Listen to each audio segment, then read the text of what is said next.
بسم اللہ الرحمن الرحیم۔ آج ہم بات کریں گے سورۃ البقرہ کا موضوع۔ یہ قرآن مجید کی دوسری سورت ہے۔ سورۃ البقرہ قرآن مجید کی سب سے طویل سورت ہے اور اس کے موضوعات بہت وسیع ہیں۔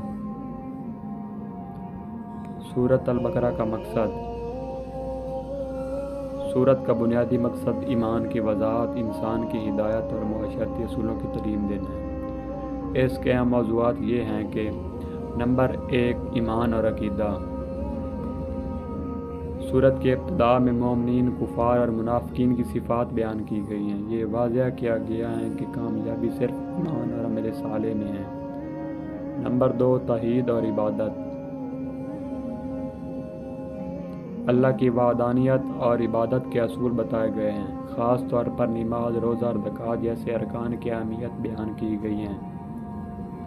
نمبر 3، شریعت اور احکام۔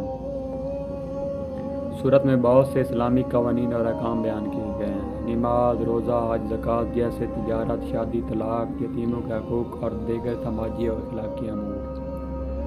نمبر 4 ہے قصص الانبیاء۔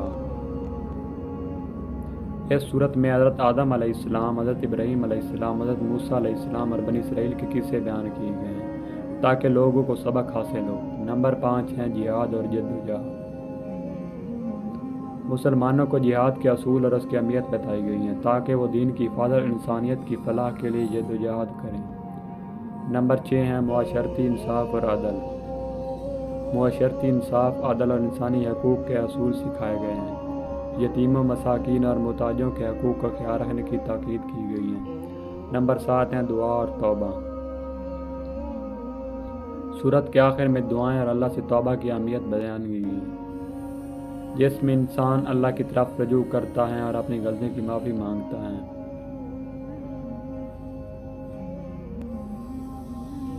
مسلمانوں کو عقائد، عبادات، اخلاقیات اور معاشرتی زندگی کے اصول بتائے گئے ہیں اور اس کے بارے میں مکمل رہنمائی فراہم کی گئی۔